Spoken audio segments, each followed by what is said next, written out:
Bloomberg Audio Studios. Podcasts, radio, news.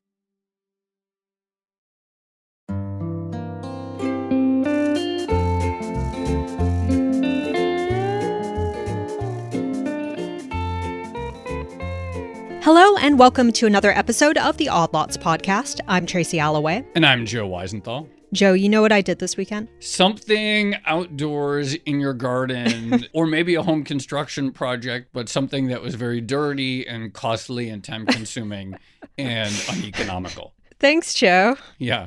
You but I'm kinda sure it was nailed very it, satisfying. actually. I'm sure it's very satisfying on some level. Well, I did do a lot of that. I'm restoring an orchard at the moment, and it's a lot of hard work and a lot of supplies, as you pointed out. I'm currently building a gate, and I think the gate is going to be phenomenally expensive by the time I finally finish it. But what I actually did this weekend, or one of the things I did, was I went over to Tractor Supply. Oh, I'm jealous. Amazingly, I still haven't been to one. Wait, Tracy, are you a hobbyist farmer? Would you call yourself that? If you have an orchard, right? Yeah, I mean, I guess we have blueberries and raspberries and strawberries and apples and apple pears and all of that stuff. So yeah, I guess it's my hobby. We did that episode about Tractor Supply last year with the professor who had done the HBS study. And it sounds like you are the modal Tractor Supply customer. Please, Joe, I prefer cottagecore elder millennial. Okay, well, that too. No, it makes me sound like a character out of like Final Fantasy or something. No. So I went over to Tractor Supply, and the reason I went is because it's chicken season. So they have all the baby chicks over there, and you can kind of see them in their little enclosure, and I can fantasize about the day when I will have my own chickens and what kind I will get. But in the meantime, you have to build like 10 other things, and then you can get around to building the chicken coop. Yeah, that's right. I've got big plans for the chicken coop. All right, but the reason I bring it up is because Tractor Supply is a company that is sort of perennial interest to us. Yes. So last year, we recorded an episode with Michael Roberto when he published a case study for Harvard Business School on Tractor Supply. And even before then, I remember Samuel Rhines, the Corbu analyst. He had always called this company one of the most interesting retailers on the planet. So it sort of loomed large over our consciousness. And I think the interesting thing about the Tractor Supply Company is there's this question of cyclical versus structural. So this is one of the companies whose share price and revenue really boomed during the pandemic. Lots of people were staying at home. Lots of people became hobby farmers, as you point out, Joe, buying tomato cages and growing their own vegetables from seed, whatever. And so there was an expectation that a lot of that business would start to subside or at least slow down as people started going back to work, or some of the moving from urban areas to the suburbs started to reverse. But instead, seems like this particular market just continues to grow, and Tractor Supply's share price is still very, very high. You're absolutely right. So the stock is really close to an all-time high, continues to power higher. Like 15 years ago, this was like an $8 stock. Today, it's a $249 stock. You look like you could be looking at a chart of NVIDIA or something. Yeah. And it is striking that you don't have to be an AI company to see charts like this if you find the right product, the right lane, the right store mix, et cetera, and you are on the right secular trends, such as the rise of the hobbyist farmer, people moving out to the exurbs, growing their own chickens, et cetera. It's an amazing case study on how to execute. Absolutely. So today, I'm glad to say we really do have the perfect guest, because we are going to be speaking to the CEO of Tractor Supply, Mr. Hal Lawton. He joins us now. Thank you so much for coming on the show, Hal. Hi, Tracy. Hi, Joe. Thanks so much for having me on. Look forward to talking with y'all today. Likewise. We are very, very excited about this conversation, not least because it's a way for me to sort of reflect on my own spending habits over at Tractor Supply. But maybe just to begin with, Joe called it the hobbyist farmer. There's a bunch of different names, cottagecore, millennial type lifestyle. But who do you think of as your primary customer? Rural enthusiast is the other one that I remember.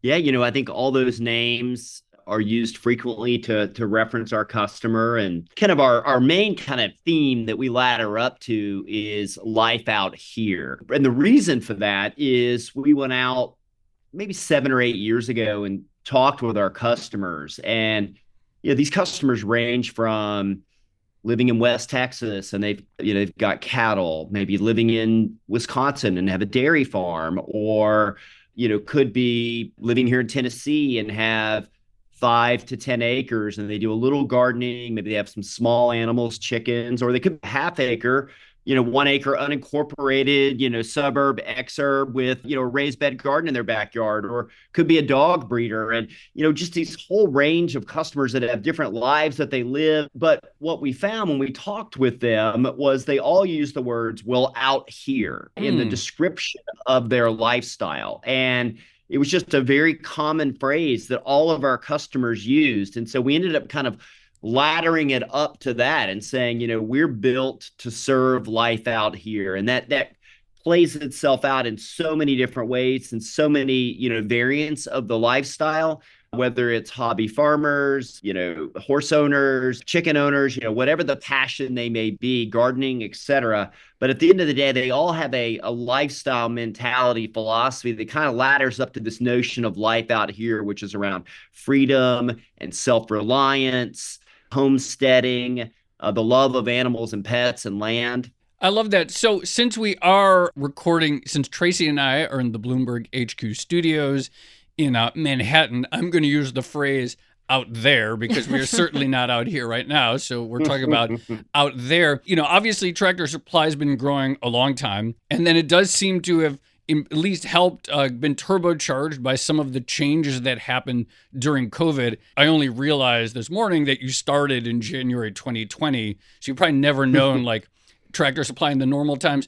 But talk to us about how you distinguish sort of long-term and short-term trends in out here-ness, because I'm sure there was a bunch of people we're going to move out to the country, we're going to have chickens, we're going to buy pets, etc.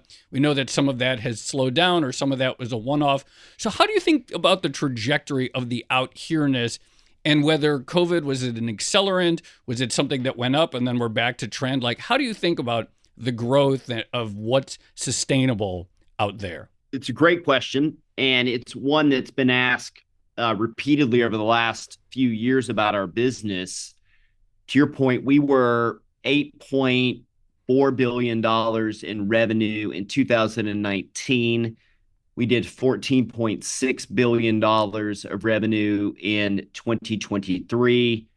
That's roughly a 20% compound annual growth rate over those years. So significant growth for, particularly for our retailer with over 2,000 stores. So reasonably mature. We would articulate that the majority of that sales lift we've seen and the increased customer transactions and new customers that are shopping us is structural in nature. And I can get into the reasons for that, but I would just say at the highest level, I think, what we've seen in our business is very different than many of the other kind of COVID winners that, went kind of boom to bust to some degree, right? Whether it was everybody, jumped on a Peloton because they couldn't go to a gym. And then, we saw that reversion. Everyone started, using video meetings, things like Zooms and stuff. And now you've got to shift back, right? Where people are still doing that, but obviously in person now. And, you look at even other retailers who sell, say, electronics, who had a huge surge because everybody needed a computer or a new router, or, wanted a new TV. And then that all reverted back. I mean, there's a lot of circumstances we can think about, different companies and different sectors that had a boom and then a reversion. With us, it's been different because for the most part, it's been macro structural, but I would also assert that we've done some things, hopefully, that have helped make that, structural. The big thing I would push on is really just the millennial generation. And at the timing that COVID was occurring, the millennial generation was kind of late 20s, early 30s. And, it'd been a question for a decade whether or not that generation was going to revert to kind of the normal behavior trends that other generations had followed, or were they going to be different, right? We'd read the numerous stories on this is going to be a rental generation and it's going to be an urban generation, et cetera, right? And a sharing generation and, lesser kids, they're, lesser, buying homes and those sorts of things. And And what we're seeing is that generation is reverting to previous generational norms. They're just doing it a little later. And what we would articulate is that COVID was actually a catch-up versus a pull forward. And historically, that generation, say 26, 25, 27, would have started to, create households, buy homes, begin to have children, those sorts of things. And they just pushed that out till 28, 30, 32, 33, depending on where their age fell in that generational span. But, they're following the same steps, which is like, all right, like I've been in the city for 5 or 10 years. I've kind of done that. It's time for me to, kind of get on with the next phase of my life. And many of them did that in 2020 and 2021 and are continuing to do that. I mean, we still see a net exodus out of urban, even in 23. And when they're buying homes, both because of the current home environment, they have to buy a bit more ex-urban or country suburban, as we would call it. But I think also their preference is to buy in those areas. And so they're buying homes and have been since 2020 in the areas where our stores are. And they're naturally wired for our type of business. They come predisposed to gardening. They come predisposed to things like recycling and whether it's vegetarian or fresh foods. But, if you think about the mental lifestyle that they were living even in a city, when they go out into kind of country, suburbia, ex-urban, rural, they want to have a similar mentality. So they get animals, they do raised bed gardens, they do chickens. In fact, now we're seeing that generation start to move into goats as they think about, they raise their own vegetables and Tracy, eggs, and now they're getting their own milk. My husband and I have been talking about goats. We've been having a debate on goats versus sheep. Specifically, there's a type of sheep called a baby doll sheep, and it looks absolutely adorable. Sorry, I interrupted you, Hal. Go ahead. No. I could talk about goats for like 20 minutes. Basically, you've catalyzed yet another hole in Tracy's pocketbook with the sheep and goat discourse.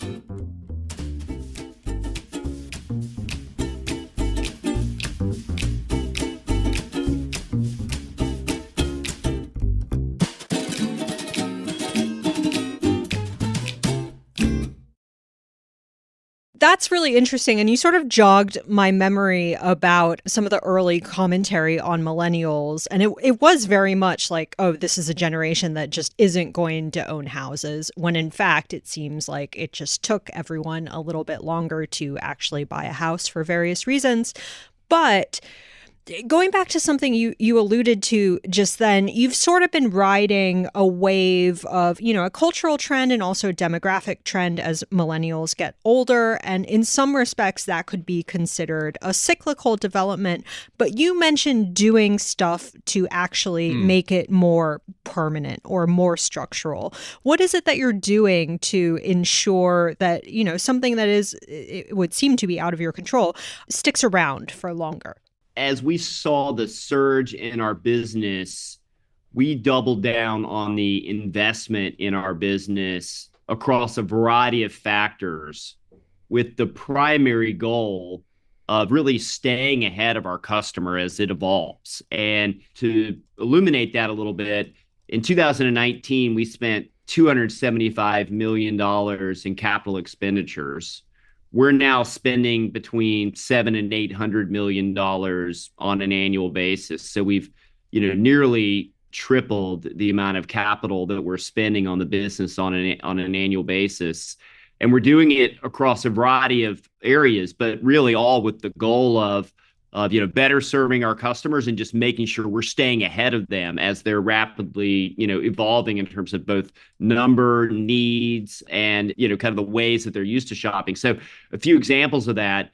One would be in our membership program, our loyalty program. We've always had we've had a loyalty program for well over 10 years, but it really was a modest program kind of pre-COVID. And in March of 21, we relaunched the program to be a tiered-based, rewards-based system where kind of the more you spend, the more you earn, all with the goal of driving behavior, locking these new customers in, getting them, kind of as use as possible to routinely shopping Tractor Supply. And, I can talk more about our Neighbors Club program, but we now have 34 million members. It represents nearly 80% of our sales. We've seen substantial benefits from that investment. Second investment's been in digital. We launched a consumer mobile app in the summer of 2021. It now represents nearly 40% of our sales online. We rolled out Deliver from Store in a matter of weeks in the midst of 2020. And in addition to kind of the e-commerce side of things, we've also rolled out a bunch of technology for our team members to utilize in our stores, which has made them more efficient and sophisticated in serving our customers. And then the third thing I would highlight was we rolled out a store remodel program, and we're now remodeling roughly 15% of our stores on an annual basis.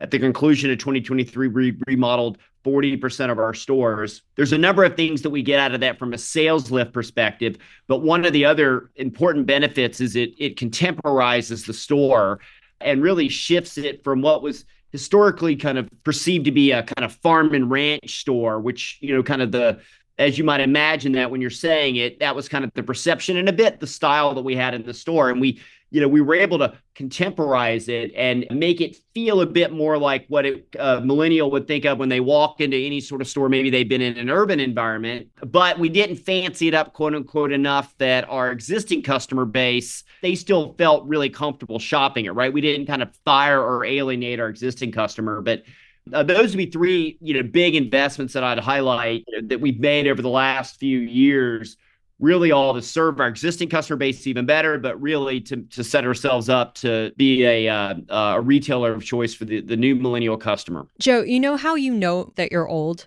Tell me. It's when businesses start catering to your taste. When you're like, oh, you're talking about me here. Yeah, pretty much. When CEOs come and say like, oh, we're redesigning our stores to appeal to millennials who might be more used to urban environments but are now in rural areas. That's how you know. And that's how you feel like you're looking in a mirror. Actually, I want to ask, so you recently, I think in 2022, bought a pet retailer, PetSense. And I'm curious in terms of like becoming less cyclical. I mean, if people have animals or people have pets, whether it's a recession or a boom or whatever, they're probably going to like feed them the same amount. How much does that business allow you, or was it sort of designed in order to sort of build some more acyclicality into the business? Nearly 90% of our customers have an animal or pet. Wow. 75% of them have a dog. And then, there's an array of cats and everything is just Tracy in this episode. Literally everything Exactly. You say just comes back to Tracy. But yeah, keep going. Sorry. I'm the More than archetypal our customer. Yeah. Exactly. Over half of our customers have more than 2 dogs. On average, our customer's dog weighs 20 pounds more than the average dog across the country. So, our customers have animals and pets. That's a great stat. They almost all have dogs. Most have 2 dogs and they're big dogs. And a compelling kind of element of our business is we've been around for 85 years. We've really were built even 85 years ago to serve life out here. But our business model and our culture and our mission values have really been consistent throughout that entire 85 years. But our business model has evolved over time to better serve our customers. So 40 years ago, we didn't even sell animal feed for the most part. Horse feed, cow feed, chicken feed, et cetera. And now we're far and away the largest player of bagged animal feed in the United States, between a 20 and 25% market share. 25 years ago, we didn't even sell pet food. And similar, realization, it's a better way for us to serve our customers. It has less ups and downs, both annually and also throughout the year, seasonally. So let's start getting into pet food. And, now we're right at that number 4, number 5 largest player in pet food in the country. And, one of the initiatives that we have in place to keep driving that expanded pet business is PetSense. And to your point, we did acquire that company 7, 8 years ago. And in 2022, we rebranded it to be PetSense by Tractor Supply. We rolled out our Neighbors Club membership program that worked in Tractor Supply. We rolled that out to PetSense, so it works in both nameplates now. PetSense, the ownership of PetSense really over the last decade almost has given us a lot of insights into the pet industry given us access to brands that we would not have otherwise gotten access to, and allowed us to bring that knowledge and those contacts into the core Tractor Supply and make the business better. We also are rapidly growing the PetSense brand, and we've got over 200 stores now. They are in the same towns as a Tractor Supply. Ideally, they're in a town that doesn't have a Petco, it doesn't have a PetSmart. Typically, our towns don't. We typically serve, call it a 20,000 person town. The Tractor Supply would be on the outskirts of the town, typically wherever the more ag-related, area is. But the PetSense, we want that in the center of the town, kind of where the few restaurants are, the grocery store, some of the clothing stores that are in the town. There might be 2-3 strip malls or malls in a town that are where the commercial activity is located. That's where we want a PetSense. And it does really two things. It serves that inner city, quote unquote, population that doesn't have big yards and doesn't have horses and cows, and they've got, smaller animals and pets. But then also secondarily, in addition to serving that community in a specialty-like way, it also serves convenience for the core Tractor Supply customers. So say on a Friday night, you're in town having dinner at Olive Garden, and you need to get some dog food or chicken feed on the way home just to get you through the weekend before you do your weekly shop at Tractor Supply. PetSense also serves that need. So it's a great win-win. PetSense, Tractor Supply, commonality on the brand PetSense by Tractor Supply, commonality on the loyalty program, Neighbors Club, a purposeful overlap where it makes sense on assortment, but PetSense doing what it's good at as well in terms of being a specialty player, carrying more cat and even things for fish and lizards and that sort of side of a pet specialty store. Joe, I have koi fish too. Oh, of course you do. There you go. So one of the things I remember from when we spoke to Michael Roberto, the author of the Harvard Business case study on Tractor Supply, he talked about how the essence of business strategy is basically what you don't do. So what you decide not to do. After all, it's pretty easy to say we're going to go after this massive market, and we're going to sell this, and that. And he described what Tractor Supply had done as a sort of judo strategy of basically avoiding head-to-head competition with bigger box stores like a Lowe's or a Home Depot. Can you talk a little bit more perhaps about what you've decided not to do and how that maybe differentiates the business? And I think that's a very fair description of who we are. We want to be the best retailer serving life out here. And we're going to have store locations, store size, assortment, customer service, technology, and then a supply chain, in the background, all built to most optimally serve life out here. And as a consequence of that strategy, we're going to make a number of decisions to optimize around that, but also to position us uniquely against competition. So a couple of things. Less than 10% of our stores are suburban. 0% of our stores are urban. So we are very purposely in ex-urban and rural communities, very different than the vast majority of retailers. Some of the names you mentioned are heavy urban, heavy suburban. They may dabble in ex-urban, but very few are purposely building in rural America. So location-wise, we oftentimes have a 20-mile radius with minimal competition. The second thing would be store size. So our store size is 18,000 square feet plus or minus the size of, say, a Walgreens. And if you think about many of our competitors, they're going to have much larger store sizes, 100,000 square feet, 80,000 square feet. That puts a lot of pressure on you to keep inventory, to keep the store updated, to staff it. And I think, what we've seen in retail over the last 10, 20 years is a decreasing store size, right? And those retailers that have these large store sizes wish they had smaller ones. And I always ask if you look back over the history of Tractor Supply, what are some of the most important decisions ever made? And, number one decision, most important decision ever made was how we built our culture. Hands down, the writing of our mission and values, creating a culture around it, and always staying on that path. Number one most important decision.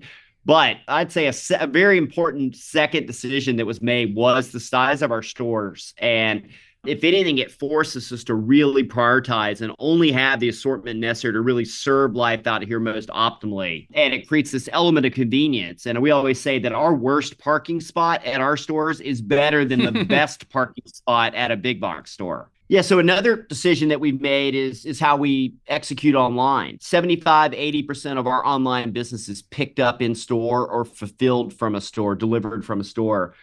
By comparison, most would be in the 40 or 50% range in retail or even less. We've been very purposeful in choosing not to compete in that kind of long tail assortment or to have a marketplace on our website, because we just don't think that we're competitively advantaged in that area and that, we can build a robust, sustainable business in that area. We know what we do best, which is serve rural America, serve life out here through an 18,000 square foot store base with the best customer service in the industry from retail, and doing that with the technology that is best needed by our customers. And to your point, it's been very purposeful over decades and decades in terms of really defining who we are and building a real competitive advantage around that. So one thing I was wondering, and you mentioned the online business there and the idea of, click and collect, which I believe has been a source of growth for a lot of brick and mortar companies at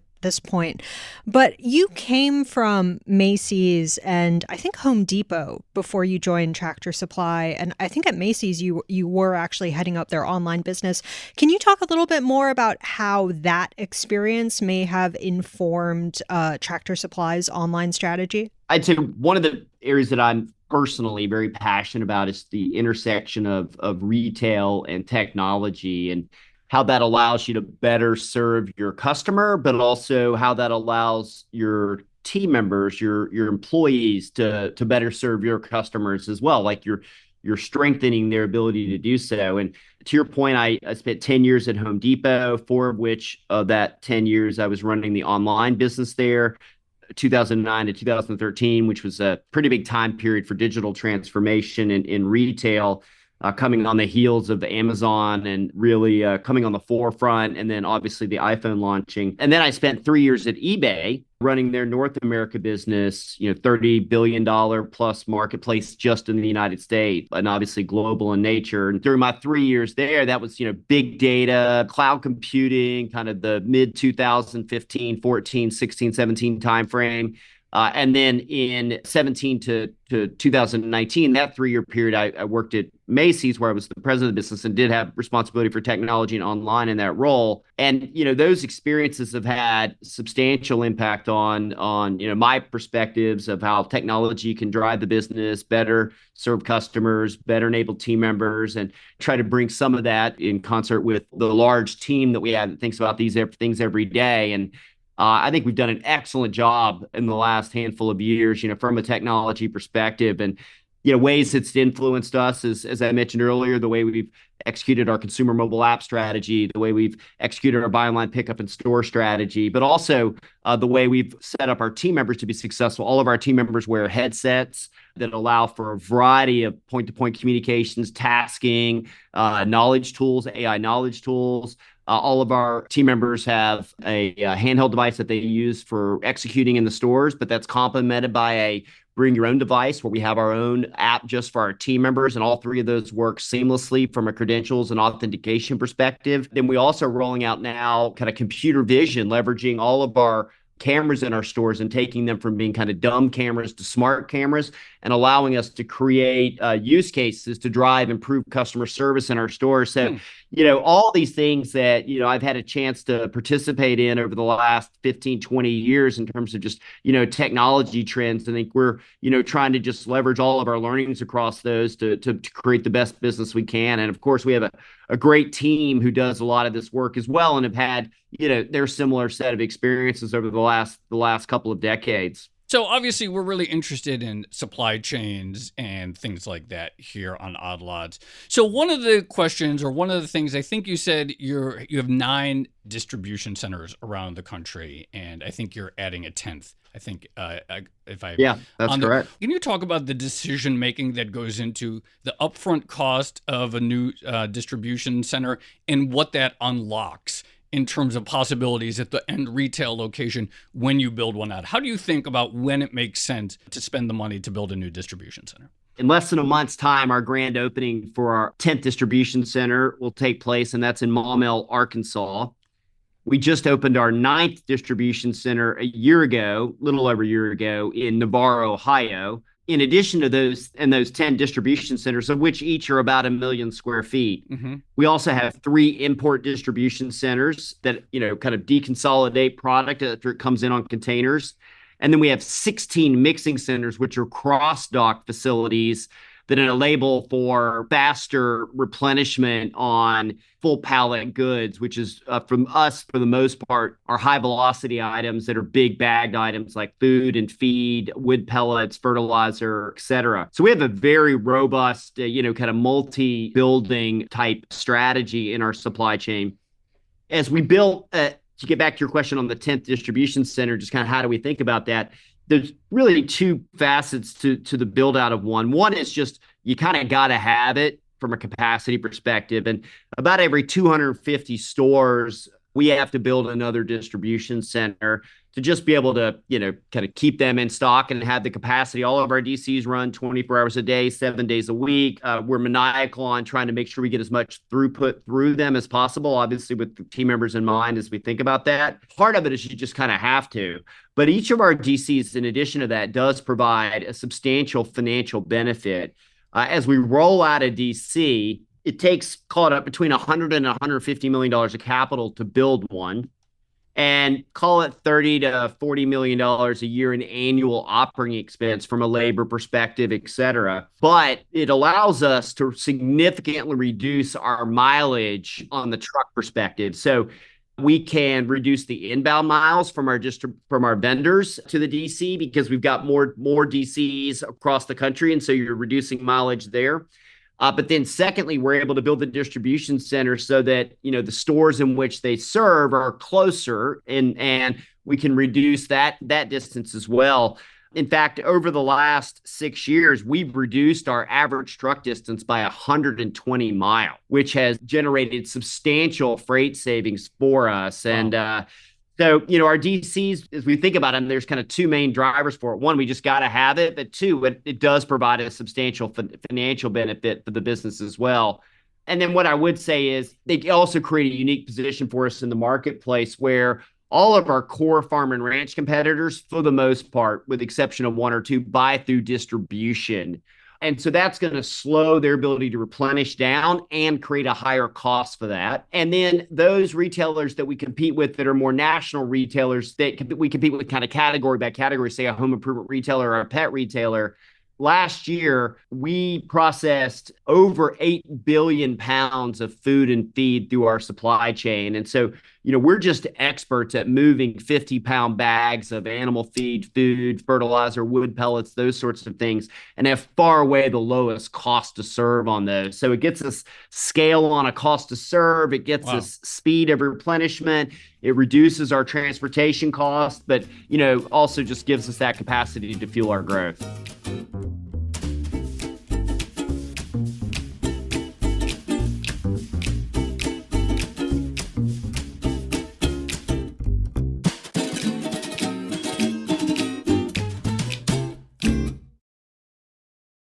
There was a line in one of your most recent earnings calls that sort of caught my eye, and you were talking about how you had reduced the attrition rate in your supply chain team by implementing a new progressive wage scale. Is that corporate speak for, you gave everyone raises and they worked harder? Yes and no. So I'll start by saying one of the things that we've invested in over the last 5 years substantially is in wages. Earlier, when I was mentioning the investments that we've made in the business, specifically referenced capital expenditures. There's obviously other line items that would be reflective of our investments. And one of those has been in wages. And our average hourly wage rate is nearly $16 now. That's inclusive of our 45,000 team members, store team members, and nearly 5,000 distribution center team members. It can go back and point at numerous times over the last 5 years. We've made incremental wage adjustments for our team members. So in June of 2020, well before others were doing so, we provided a $1 per hour wage increase for every team member, hourly team member in the company. At that same time, we also started providing benefits to all part-time team members. Up until then, you had to be full-time to have access to benefits. Now, if you work 15 hours or more a week at Tractor Supply, you have access to benefits, the same benefits I do. It's one benefit set system for everyone. And that 15-hour threshold is very low compared to other retailers. If you were to go benchmark, most would be at least 20, most are 25 and upwards of 30. And we also started in June of 2020 providing restricted stock grants to our store managers so that they felt that empowerment, that ownership in their role. Specific to our distribution centers, two things we've done recently there. One is all of our supervisors and managers in the DCs now receive restricted stock, which wasn't the case prior. So again, building ownership inside that distribution center of our management team in there. And then secondly, as far as our hourly team members, we shifted to what you as you called it, a progressive wage scale. Historically, our distribution centers would have gotten their raises once a year in an annual merit cycle. And, what we found through that was, in particular, over the last 2 or 3 years, as you had a real crunch around available labor, was that people wanted merit increases faster, more consistently. And so we went to one where at 90 days, you get a raise. At 180 days, you get a raise. At 360 days, you get a raise. And then it's progressive from there. And so when you join, you know what you start at, and you know exactly what your wage rates are going to be as you look out. It's very calendarized for you. And so that gave people certainty. It gave people clarity. It gave them a reward, a little bit of a reward along the way. Plus, their managers now have stock incentive, and they're kind of treating it a bit more like an ownership mentality. And it's been very successful for us. And we had a 50-point reduction in our supply chain attrition last year. And we're continuing to see attrition rates down this year, kind of 3 months in. So on your website, it says currently, I'm looking at your history page, it says there are 2,200 stores in the 49 states. And I think your goal per the last conference call is to get up to 3,000 stores. So I guess it's a two-part question is, what is the main constraint to adding stores? Is it available land? Is it just the capacity to plan them out? Like, where is the heart? Is it materials and labor to build them? Like, what is that constraint? And then when you talk about new store productivity, and I think as you've been saying that stores lately have been getting up to full productivity faster than they have in the past, what is the dial that you can turn to get a brand new store up and running so that it's sort of on par with the legacy stores? Well summarized, Joe, on kind of our store goal and the number of stores we open annually. So we have a 3,000 store goal in the United States. We have a little over 2,200 stores now. We build annually around 80 stores. So we've got, basically a decade left of new store growth. We do have a history of increasing that but we feel very good about the 3,000 store goal, and, perhaps there's some more upside beyond that. There's a variety of factors that limit the number of stores we build a year. As I mentioned, we're currently this year planning to build 80 Tractor Supply stores, and I should mention 10 to 20 PetSense stores. I would say the main limiting factor is our culture. And I think the thing that keeps me up the most at night is not allowing our growth to exceed the pace of our culture. And we cannot be one of those companies that wakes up 5 years from now and go, God, we just had incredible growth, but we're just not the same company that we were 5 years ago from a culture and customer service perspective. Obviously, in addition to that limiting factor, there's a variety of other things, right? There's access to all the construction materials you need. There's access to local permitting resources. There's access to construction labor. all those things. And we've had over the last 2 or 3 years nuances there that have impacted our ability to move faster on store rollouts, just with the supply chain disruptions that occurred with COVID and such, and the availability for people to get out and approve permits and those sorts of things. But that's all reasonably settled now, and I'd say it's mostly just back to normal, with the exception of the higher interest rates on building stores. But the main bottleneck on an annual basis is just making sure that we don't outgrow our culture. And we bring every new store manager, so we have 12% store manager attrition, one of the lowest, perhaps the lowest in retail in terms of attrition. But at 2,200 stores, that's a couple 150 new store managers a year. Plus, we have 80 new stores. So you're talking 350 new store managers a year. We bring every one of those store managers to our store support center here in Brentwood, Tennessee, right outside of Nashville. They spend an entire week going through training. They also spend 90 days prior to starting at their store training at another store. And so we invest a lot of resource to make sure the store managers are up and running, and that you can't tell a difference when you go into one store versus another. And we're just so passionate about that. And I think that is the primary limiting factor for our new stores in terms of number a year. And then trying to get our stores up to volume as fast as possible is kind of every retailer's goal and focus. And typically they start at about 70% of our estimated sales in the first year, and over a 3 or 4 year time period, we'll ramp up to that 100% of what we expect out of that store. And they are opening up at higher volumes than they did pre-COVID, and they are ramping faster. And I think there's a number of reasons for that. But I think the biggest is the improvement that we've made in our brand awareness. And pre-COVID, our unaided brand awareness was down in the 30s. And now post-COVID, our unaided brand awareness has nearly doubled. And just so as we move into markets, more people are aware of us. They are more apt to consider shopping us. And, that just allows us to ramp up quicker.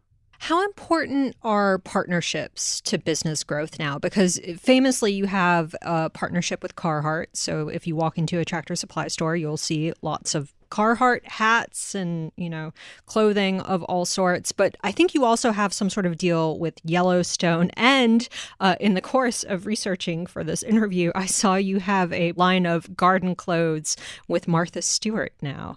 So that seems to be an area of interest for you. How do you identify these potential partnerships? And then how important is that for the overall business mix nowadays? Tractor Supply would not be the same company absent, the many fantastic partners that we have. And that's really across, all different facets of the business. Certainly on the product side, we have some great partners that work very closely with us, help us create unique product experiences for our customers that can only be found at Tractor Supply. To your point, whether that's in apparel, Carhartt, who we're, one of the largest seller of Carhartts in the country, and we have, nearly 100 store within a store Carhartt across our store base.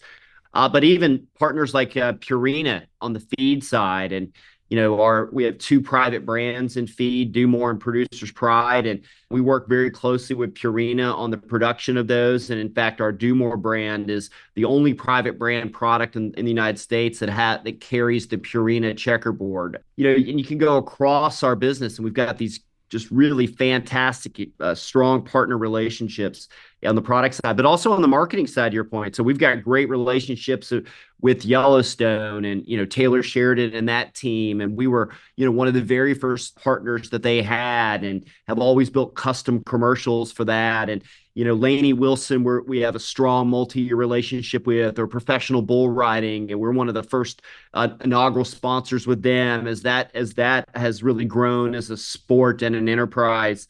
But then also, if you look on the tech side, we have an incredibly strong partnership with Microsoft and Microsoft Azure in particular, and their cloud platform and their AI capabilities. And I'd say we're very much on the forefront of partnering with them and experimenting and developing scaled solutions. And then even if you look at on the community side, we're far and away the largest contributor, and have been for 30 plus years, with FFA, the Future Farmers of America. And We're in our second year of the largest rural agriculture scholarship program in the country. It's $1 million a year, $105,000 scholarships, and 50, $10,000 scholarships. And so, whether it's on the community side, whether it's on the tech side, whether it's on the merchandising side, or on the marketing side, and in a variety of other stakeholders as well, we have just incredible partnerships, people that we've been with for quite some time. And, there's synergies between our businesses and their businesses. And it just really allows us to be the best company we can be. I just have one more question, but since you mentioned specifically interest rates in the context of build out, can you just give a little more specifics about how does a high interest environment affect the math of store rollouts? And what is, and you mentioned that on your call, that came up as one of the challenges for 2023, along with weather and some other things. But talk to us a little bit about the effective elevated interest rates on expansion decisions and how it changes how various investments pencil out. Yeah, absolutely. So, interest rates are significant in any sort of real estate project, right? And historically, we have used third-party contractors to develop our locations for us under a signed contract. And our commitment as part of that signed contract is, typically at a minimum 15 years or a 20-year lease with then 2 to 3 options on the back end of that. So, we're signing up for 15 to 30 years, say, in a location with a lease dollars per month associated with that. And as part of our, that part of the agreement, then a developer would go build that store for us, right? And that includes acquiring the land, building the store. And then once they've got us up and running, most of our landlords will then sell that property to, someone who wants to own the long-term cash flow stream. So if you're a developer, you are typically funding the acquisition of that land and the build out of that store through some sort of financing. And then you're selling the property to someone who's counting on those cash flows. And so both the financing and the selling to someone who's counting on that cash flows are significantly impacted by interest rates, right? What's the interest rate you're going to pay on $6 to $7 million of capital for a year to 15 months while you're building that store? And then when you sell that Tractor Supply to someone and it's got a $300,000 a year annual revenue stream associated with it, right from the lease, what interest rate are they going to use to discount that cash flow back at? And so it has substantial implications on our real estate developers. And with the movement up in interest rates, obviously it makes it more expensive to build. And then you obviously are monetizing those future cash flows at less, right, because of higher interest rates. And so they've got more risk and they've got a bunch of movement. And so it has significant implications. And so one of the things we've done over the last 12 months is start to actually finance the build out ourselves. So we have gone probably about half of our stores this year. We will work with the developer still. We'll say, look, you just build the store for us, work with the contractors on the property, work with the local municipalities around zoning and permitting and all those sorts of things. But don't worry about, buying the fixtures, buying the HVAC, buying the concrete block, all those things. We're going to do all that. We will pay for it all. And we're just going to give you a $400,000 or $500,000 fixed fee to build that for us. But the idea that you need to finance it on the front end or worry about the sale on the back end, don't worry about that anymore. We will take that on. And what we found is that it frees up a lot of value because they were putting a lot of risk in the model, particularly with the variability in interest rates and how things are moving around. And so it's had significant impacts. We're fortunate to be investment grade in terms of debt rating, to be $1 billion plus cash flow positive every year. So we've got a lot of levers that we can put in place to just kind of address that situation. But it's certainly been a big topic, I think, for everyone in real estate over the last 18 months. Since you guys are experts in moving big bags of stuff, so can you just start buying and then also delivering materials for new stores to yourself? Right. That's exactly part of the benefit that we've captured by bringing, kind of self-development in-house, is that we can go negotiate now for, 80 HVAC systems at one time. We can go negotiate for all the fixtures at one time, all the balers that we have in the back of our store, all those sorts of things that in the past the contractor would have singularly sourced just for that store. we can now do it, in large batches, 50, 100 at a time, and get a nice reduction in price by leveraging our volume. Last quick question for me. I know you're writing these big secular trends, but things like inflation, et cetera, labor market, how do things look right now? We're recording this April 9th, 2024. Does it feel like we're in something like a normal environment? I don't know if you're a retailer that feels perfectly normal right now, and I'll get into that in just a second. But what I would say at the highest level, I think our economy is strong right now. I mean, we're running, as a country, 2, 3, 4% GDP, right? Kind of pick your quarter and month. GDP solid right now. You've got consumer spending really leading the way on that. The PCE, personal consumption expenditures, for the month of January and February are very solid in that, 2.5% to 3.5% range. Very solid growth there.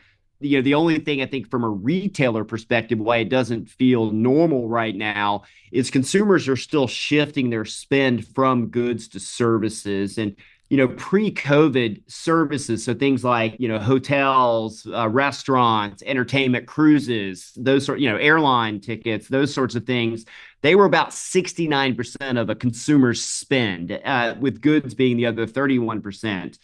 During COVID, when people had less travel that they could go do, you had these stimulus checks coming through and people were feeling the need to spend those.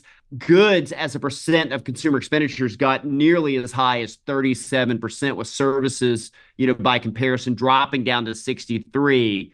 Over the last 18 months, as our economy's opened back up and people have gotten back to more normal spending, perhaps some pent-up desire to travel, you've seen that services spend start to creep back towards 69%. I think at the end of February, it was in the high 67s, maybe right at 68%. So, and if you look at the February spend, services were up 6%, whereas goods were only up 1% on spend. So there's a big swing happening right now between goods and services. But other than that, I think, our economy seems to be very healthy right now. The consumer continues to spend. Inflation's moderating. I think people have started, you see that lesser as an issue when you do consumer surveys.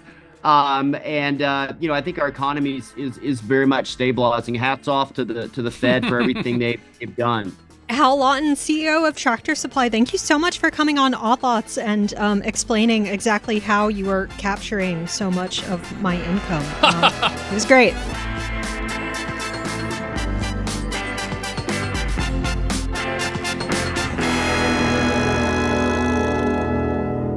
All right, Joe. Well, I thought that was fascinating, and I can see why I am, in fact, spending quite a decent amount of money at Tractor Supply in recent years. There's so much to pick out of that conversation. I mean, I thought the point about distribution was pretty interesting, this idea that you can build up an expertise in moving a particular type of thing. So in this case, I guess big bags of animal feed and stuff like that. And so you can start to get efficiencies out of that, and also maybe at some point start to, negotiate supply for building your own stores in bulk purchase as well. No, I thought that was really fascinating as well, because you can imagine, right? And you don't have to imagine that, like, okay, in something like pet food or something like that, or feed, they're competing with a lot of other companies.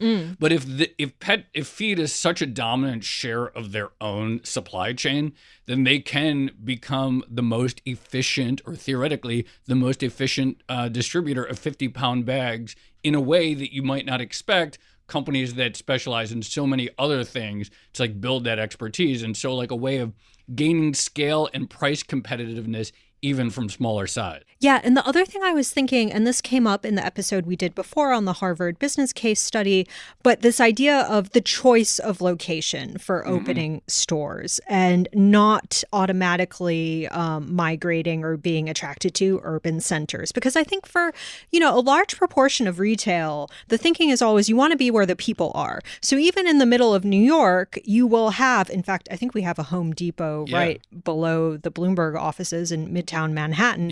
You will have those kind of big box stores, a Target or a Home Depot or whatever. But it seems like in the case of Tractor Supply, they're sort of going where the animals are, not necessarily where the people are. No, totally. And then I love also, in terms of the strategic location, hearing him walk through the math of the effective interest rates on store development. And I always joke, it's like every company is a bank. But that is basically like what he described, which is like why when Tractor Supply has like a great credit rating, is really big, it's it's not going to go away. Why not bring that sort of borrowing and lending capacity onto the Tractor Supply balance sheet and then free up the developer, who then can focus on the one thing that they're really good at, which is constructing a building, rather than having the developer also take that financial risk and presumably pay a higher spread for their borrowing than Tractor would.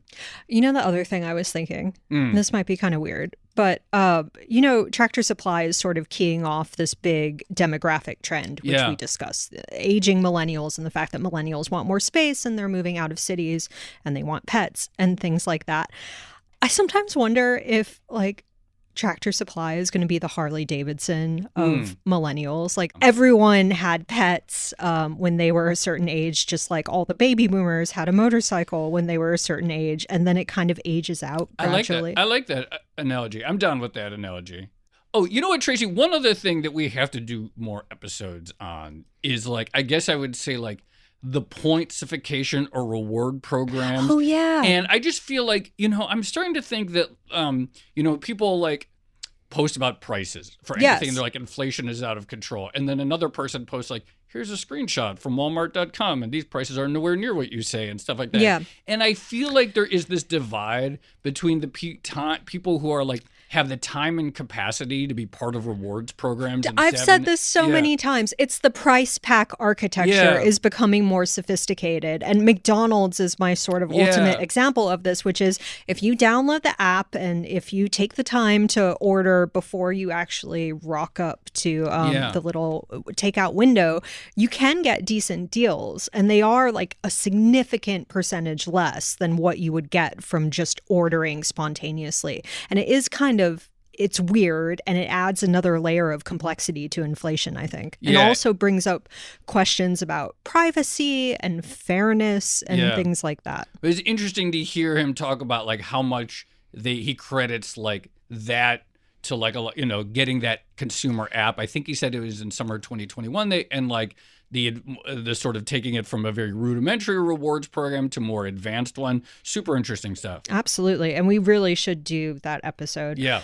Okay, well, in the meantime, shall we leave it there? Let's leave it there. This has been another episode of the Odd Lots podcast. I'm Tracy Alloway. You can follow me at Tracy Alloway. And I'm Joe Weisenthal. You can follow me at The Stalwart. Follow our guest, Tractor Supply CEO Hal Lawton. He's at Hal Lawton. Follow our producers, Carmen Rodriguez at Carmen Ehrman, Dashiell Bennett at Dashbot, and Kel Brooks at Kel Brooks. Thank you to our producer, Moses Andam. For more Odd Lots content, go to Bloomberg.com/oddlots, where we have transcripts, blog, and a newsletter. And you can chat about all of these topics 24/7 in the Discord with fellow listeners, discord.gg/oddlots. And if you enjoy Odd Lots, if you like it when we do deep dives into the business model of companies like Tractor Supply, then please leave us a positive review on your favorite podcast platform. And remember, if you're a Bloomberg subscriber, you can listen to all of our episodes absolutely ad-free. All you need to do is connect your Bloomberg account with Apple Podcasts. Thanks for listening.